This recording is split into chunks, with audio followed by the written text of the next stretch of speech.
अस्सलाम वालेकुम dear students. उम्मीद करता हूँ आप सब खैरियत से होंगे और ज़िंदगी की छोटी छोटी खुशियों से लुत्फ़अंदोज़ होते रहेंगे। मैं हूँ सर फरहान और मैं आपको इंशाल्लाह पढ़ाऊँगा फ़िज़िक्स। तो मेरा ये कोशिश रहेगा आपको टॉपिक के साथ साथ एमसीक्यूज़ जो टेस्ट में आते हैं, हमारे जो ईटा टेस्ट होते हैं या एमडीकेट टेस्ट होते हैं या और कोई चीज़ किसी फील्ड में जाने इंजीनियरिंग टेस्ट होती है, तो उनके लिए भी हम आपको प्रिपेयर करेंगे। तो हमारे यूट्यूब चैनल है, उसकी वीडियोस को हमेशा देखते रहें और कंप्लीट वीडियो देखें ताकि आपको पूरी समझ आ जाए। ठीक है, तो चलो शुरू कर देते हैं। सबसे पहला जो हमारा चैप्टर है सेकंड ईयर फ़िज़िक्स में आपको से शुरू कर देते हैं। ठीक है जी। और इसमें हमारा जो सबसे पहला चैप्टर है चैप्टर वन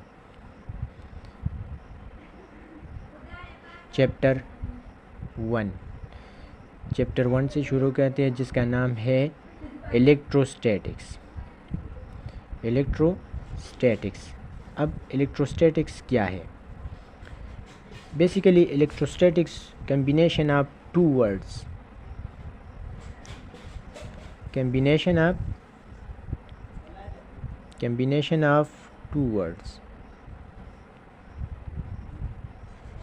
नंबर एक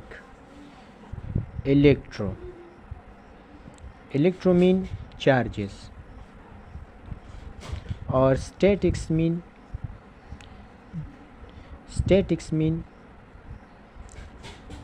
एट रेस्ट। तो इलेक्ट्रोस्टैटिक्स हम यूँ डिफ़ाइन करते हैं कि electrostatics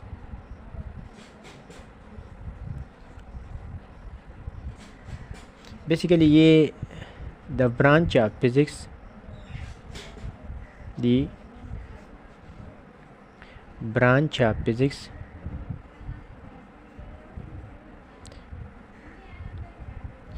physics which deal with the study of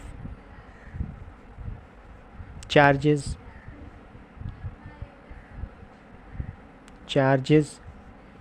relatively at rest.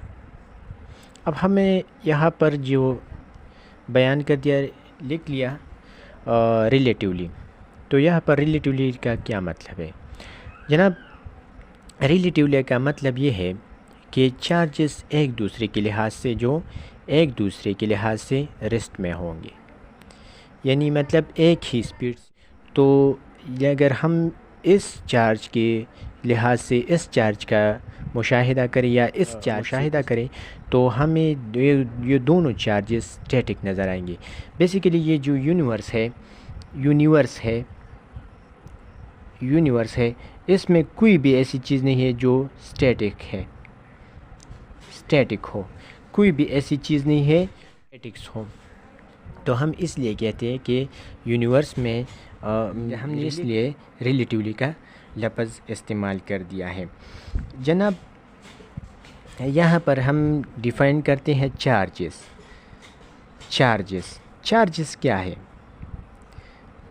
तो बेसिकली चार्जेस जो है ये असल में ये फंडामेंटल प्रॉपर्टी ऑफ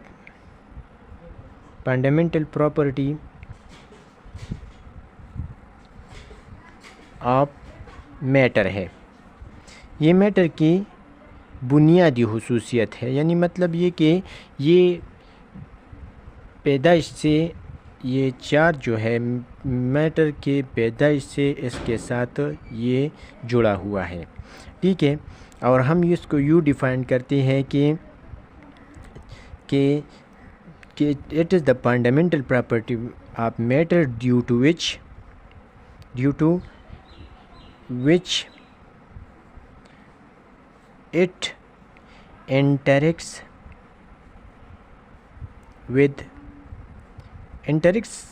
अगर हम यहाँ पर लिख ले कि इंटरेक्ट्स मतलब हम विल और अट्रैक्ट्स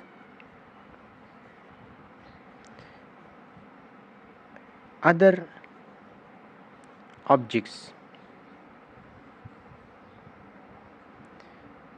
न्यूट्रल, यानी मतलब आपने देखा होगा जब हम कंघी जब हम अपने बालों को कंघी करते हैं और बालों में जब कंघी पैर लेते हैं और वही कंघी को अगर हम किसी जगह पर रख देते हैं जहाँ पर हमारे पास छोटे छोटे ज़र्रे मौजूद हो, तो ज़र्रों से क्या होता है कि उस ज़र्रों की वजह से वो कंघी जब बालों के पैरने की वजह से बालों को पैरने से के बाद जब उस जगह पर जहाँ पर वो छोटे छोटे पार्टिकल मौजूद हो, जहाँ पर छोटे छोटे ज़र्रे मौजूद हो, वो अपनी तरफ खींच लेता है। क्या कर लेता है? खींच लेता है। तो इसकी क्या वजह हो सकती है? ये बेसिकली चार्ज की वजह से। चार्ज बनते कैसे हैं? चार्ज बेसिकली हम कहते हैं कि चार्ज रबिंग की वजह से भी बनते हैं,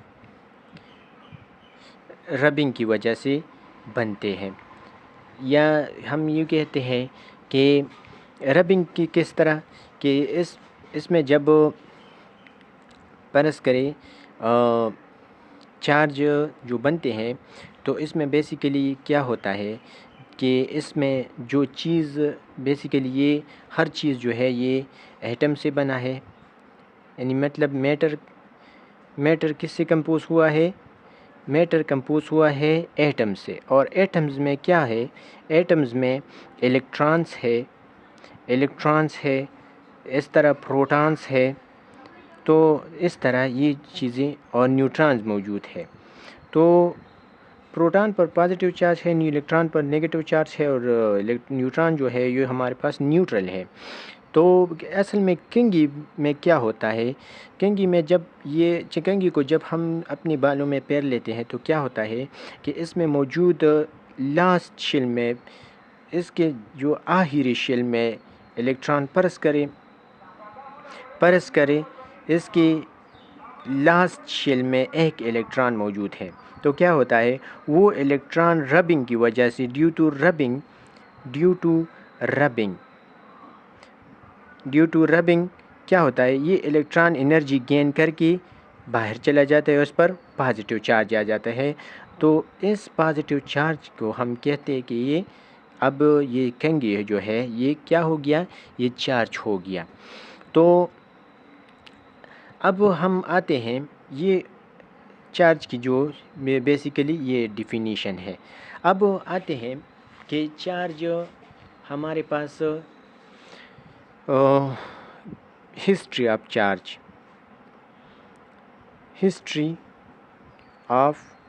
की जो तारीख है ये कब से शुरू हुई? तो जनाब चार्ज की तारीख तकरीबन 1600 AD से शुरू हुआ है, और उस वक़्त मेरे ख्याल से गिलबर्ट नामी साइंटिस्ट थे, और उसने कहा कि when some objects are rubbed with other objects, it attracts or repel। तो ये गिलबर्ट ने ये इस चार्ज की बुनियाद रखी। ठीक है जी। बाद में बेंजामिन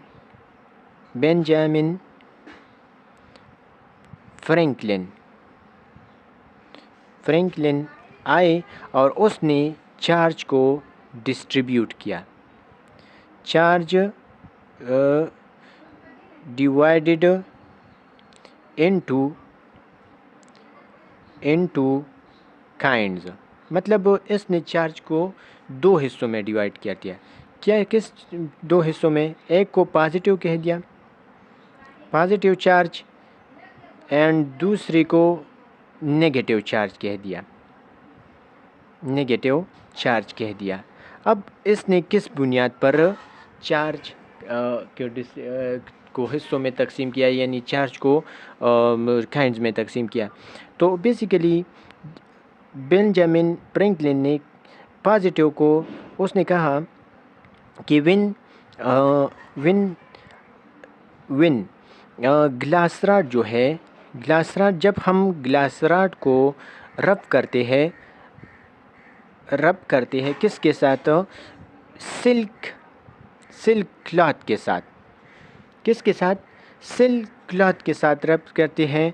तो जो ग्लास रॉड है, इस पर इसके जो आखिरी शेल में इलेक्ट्रॉन है, आखिरी शेल में जो इलेक्ट्रॉन है वो एनर्जी गेन करके दूसरे एटम के पास चला जाता है। तो इस पर पॉजिटिव चार्ज आ जाता है। क्या आ जाता है? पॉजिटिव चार्ज आ जाता है। तो उसने कहा कि ये बेसिकली क्या होता है? ये बेसिकली चार्ज की वजह होता है, पॉजिटिव चार्ज है। फ्रैंकलिन था, उसने नेगेटिव चार्ज के बारे में कंसेप्ट दे दिया। नेगेटिव चार्ज के बारे में उसने कहा कि नेगेटिव चार्ज जो है वो व्हेन एबोनेट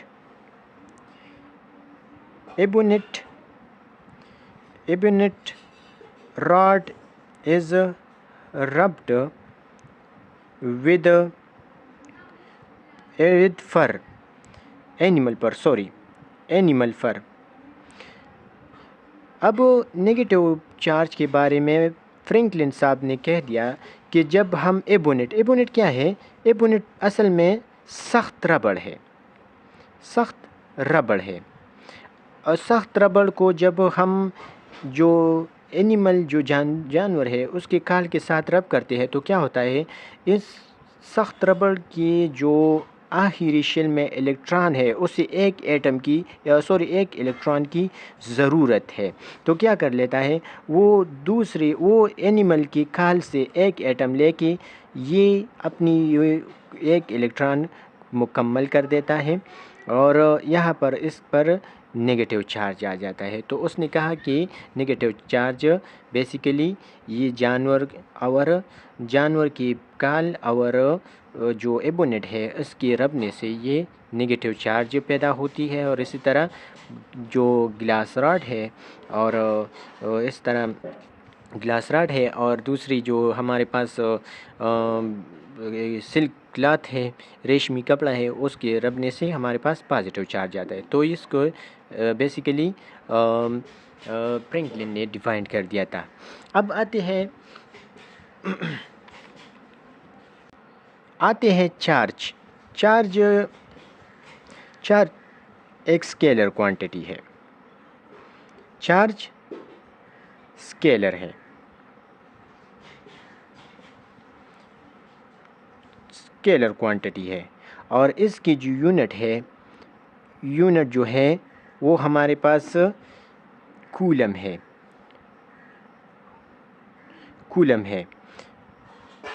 क्योंकि इस पर कूलम ने बहुत काम कर दिया था तो इसलिए की तर्ज पर उसका नाम जो है कूलम दिया था।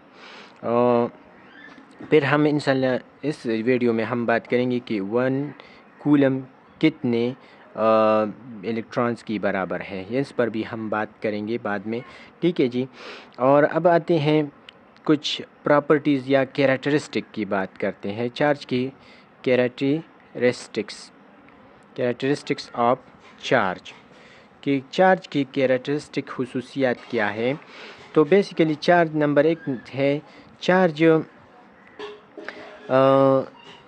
जो है नंबर 1 है हमारे पास इलेक्ट्रोस्टैटिक इंटरेक्शन। इलेक्ट्रोस्टैटिक इंटरेक्शन क्या है? इलेक्ट्रोस्टैटिक इंटरेक्शन ये है कि जो हमारे पास पॉजिटिव चार्ज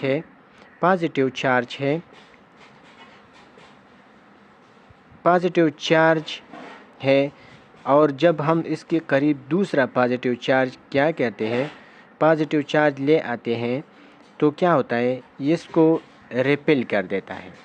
क्या करता है? रिपेल कर देता है।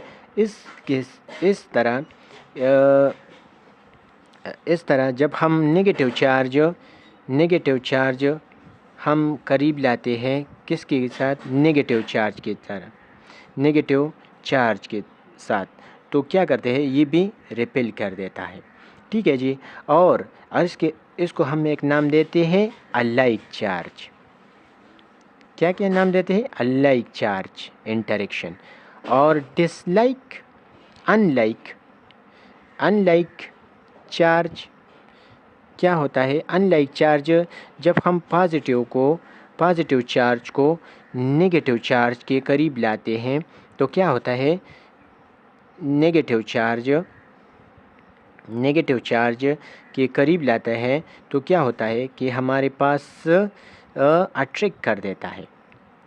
इसका कंसेप्ट हम यूँ भी ले सकते हैं कि आपने देखा होगा जब हम जो मैग्नेट है, मैग्नेट उसमें क्या होता है, उसमें जब हम नॉर्थ के साथ करीब लेते हैं तो क्या होता है, रिपेल कर देता है।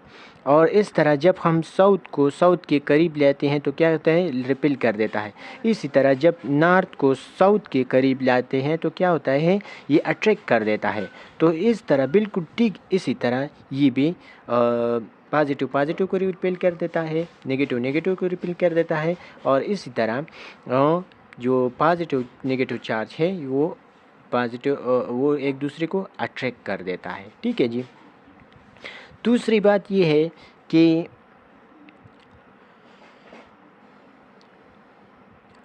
Charge quantization. चार्ज क्वांटाइजेशन क्या है, चार्ज क्वांटाइजेशन का मतलब ये है कि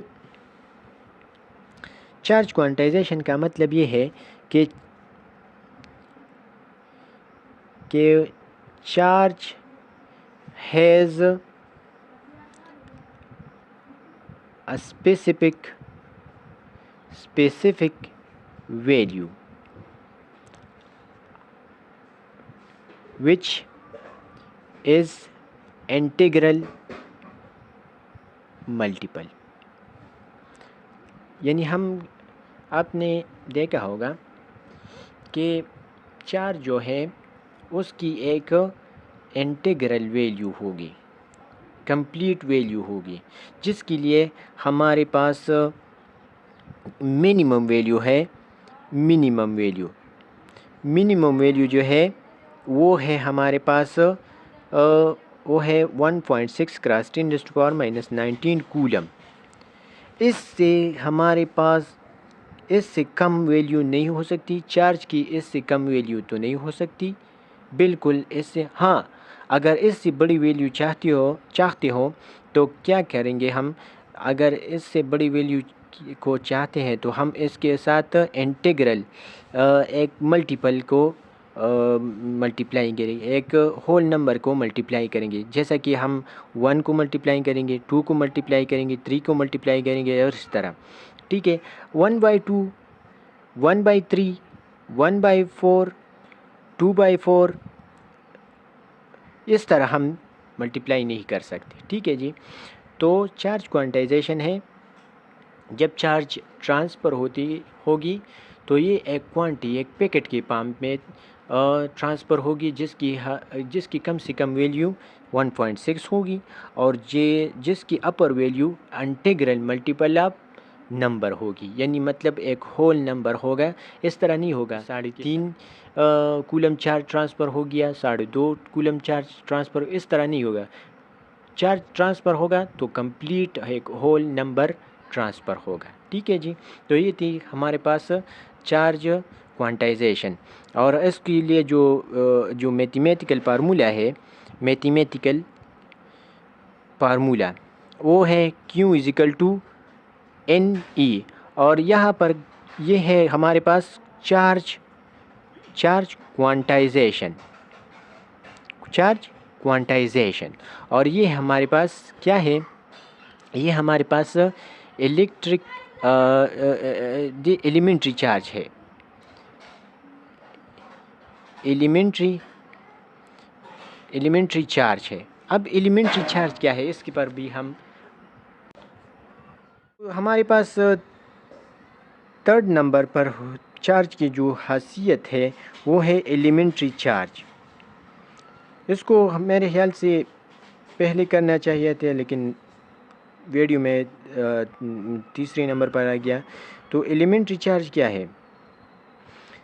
एलिमेंट्री चार्ज बेसिकली ये चार्ज ऑफ इलेक्ट्रॉन और प्रोटॉन है। चार्ज ऑफ इलेक्ट्रॉन और प्रोटॉन है। तो वो क्या है? वो हमारे पास 1.6 क्रॉस 10⁻⁻19 कूलम है।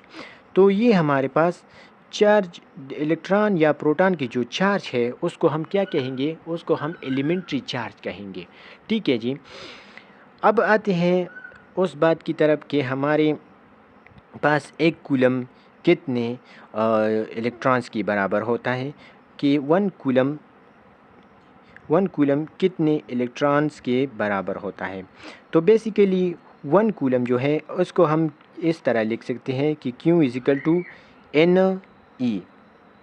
ठीक है जी, NE लिख देते हैं। जो है ये हमारे पास एक कूलम है और एलिमेंट्री चार्ज जो है वो 1.6 क्रॉस 10⁻⁻19 कूलम है। ठीक है जी। तो अगर हम ये वैल्यू इसमें पुट कर दें 1 = तो ये क्या होगा? 1 coulomb divide by 1.6 cross 10⁻⁻19 coulomb. तो ये कूलम इस कूलम के साथ कट जाएगा और 1 = ये हमारे पास आ जाएगा 1 ये हमारे पास आएगा। अगर हम इसको इस पर डिवाइड करेंगे तो ये हमारे पास आता है 6.25 क्रॉस 10⁻⁻। अगर हम इसको डिवाइड करें तो हमारे पास +18 और इसको अगर हम ऊपर ले जाएं तो ये आता है +18 इलेक्ट्रॉन।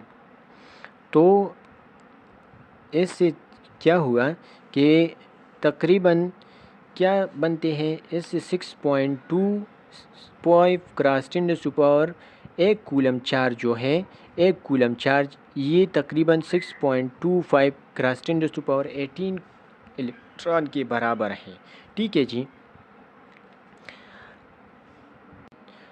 फोर्थ नंबर पर आते हैं charge conservation.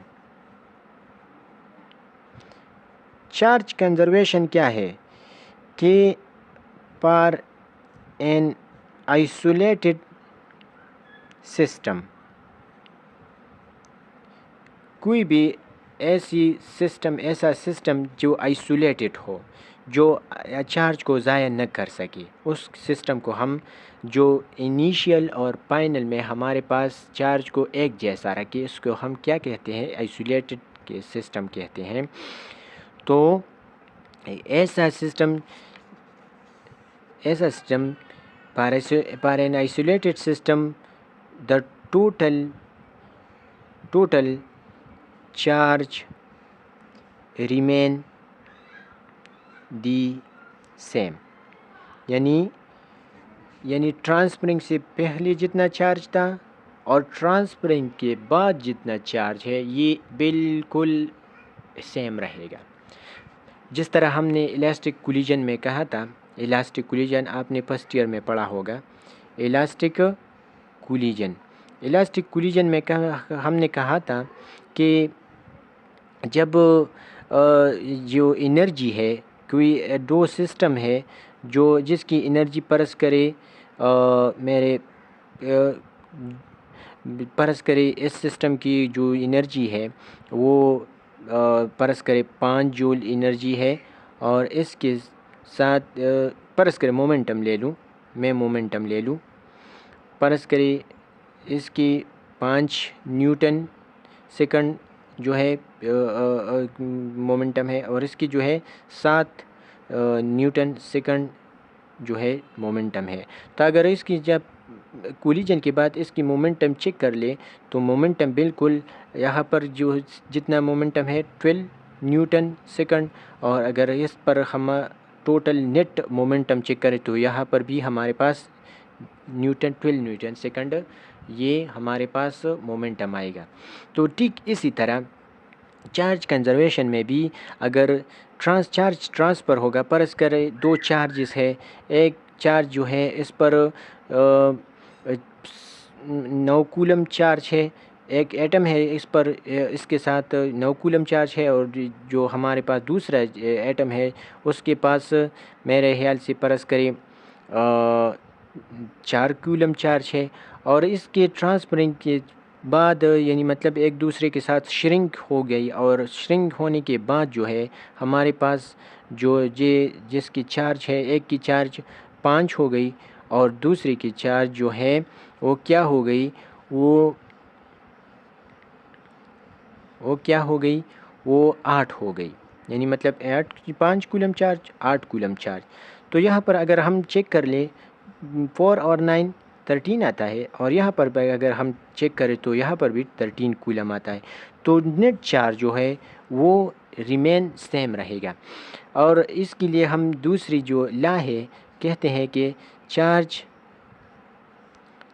Neither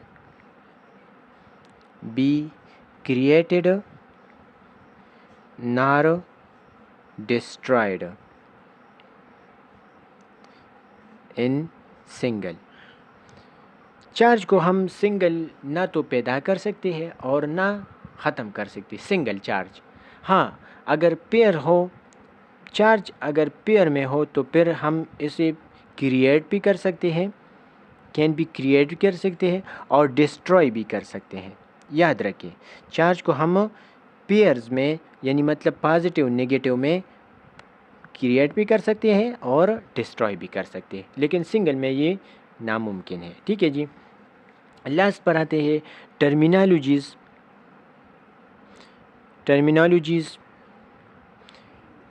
used for charge. यानी चार्ज के लिए जो टर्मिनोलॉजीज़ यूज़ होते हैं उसको हम डिस्कस करते हैं। तो नंबर 1 है पॉइंट चार्जेस। पॉइंट चार्जेस क्या है? बेसिकली पॉइंट चार्जेस जो है ये हमारे पास ये जब win size of charges is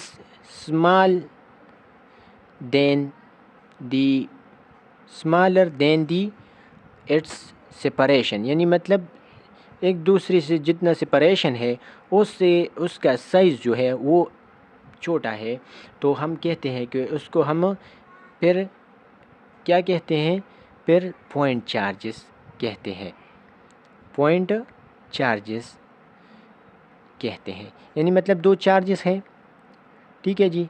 परस कर इसके इस दरमियानी वाले हिस्से का परस करें हम दरमियानी वाला जो साइज़ है, अगर हम इसका रेडियस ले लें तो हमारे पास परस करें 2 माइक्रोमीटर है, और इसका भी 2 माइक्रोमीटर है, और इसके जो दरमियानी फासला है ये परस करें ये 4 माइक्रोमीटर है। तो ये जो 2 माइक्रोमीटर से 4 माइक्रोमीटर ज़्यादा है, तो हम कहते हैं कि हम अब ये पॉइंट चार्जेस है। ठीक है जी। अब आते हैं दूसरे नंबर पर, टेस्ट चार्ज क्या है? टेस्ट चार्ज बेसिकली ये है हमारे पास टेस्ट चार्ज है, हम यूँ भी लिख सकते हैं कि the charge used for to find the electric field intensity and direction of source charge।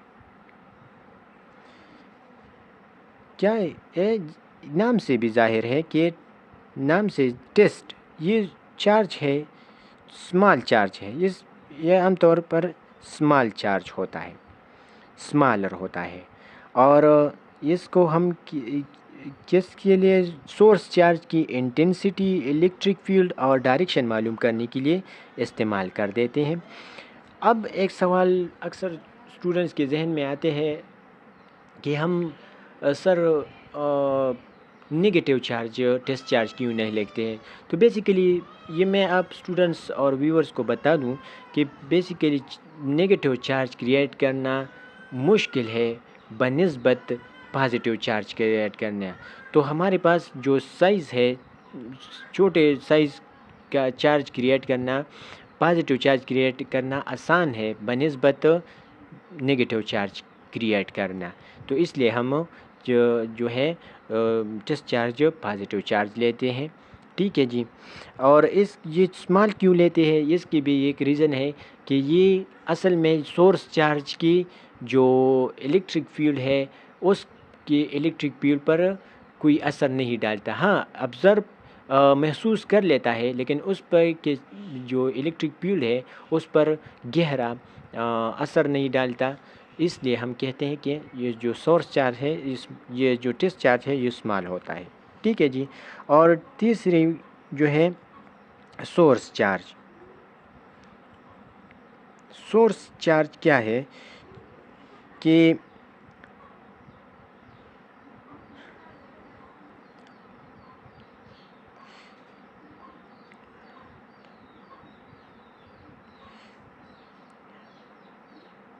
the charge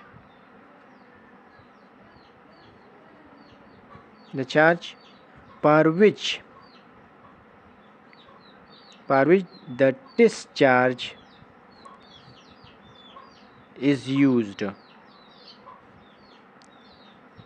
जिस चार्ज के लिए हम टेस्ट चार्ज को ले लें तो उस चार्ज को हम क्या कहते हैं, उस चार्ज को हम सोर्स चार्ज कहते हैं। सोर्स चार्ज कहते हैं, यानी मतलब जिस चार्ज के इलेक्ट्रिक फील्ड में इंटेंसिटी और इस तरह डायरेक्शन मालूम करना चाहते हैं, उस चार्ज को हम क्या कहते हैं, थ्रू किस चीज़ मालूम करते हैं, टेस्ट चार्ज। तो जिस चार्ज की हम ये इलेक्ट्रिक फील्ड वगैरह मालूम करते हैं तो उसको हम सोर्स चार्ज कहेंगे, और जो चार्ज यूज़ करेंगे उसको हम टेस्ट चार्ज कहेंगे। ठीक है जी। तो ये थे हमारे पास कुछ टर्मिनोलॉजीज़, और थैंक यू सो मच। ये थे हमारे आज का टॉपिक चार्ज का, और कुछ इस चैप्टर के डिफिनीशन बयान कर दिया। तो इंशाल्लाह नेक्स्ट वीडियो में आपको कूलम लॉ के बारे में बताऊंगा, और तब तक के लिए अल्लाह।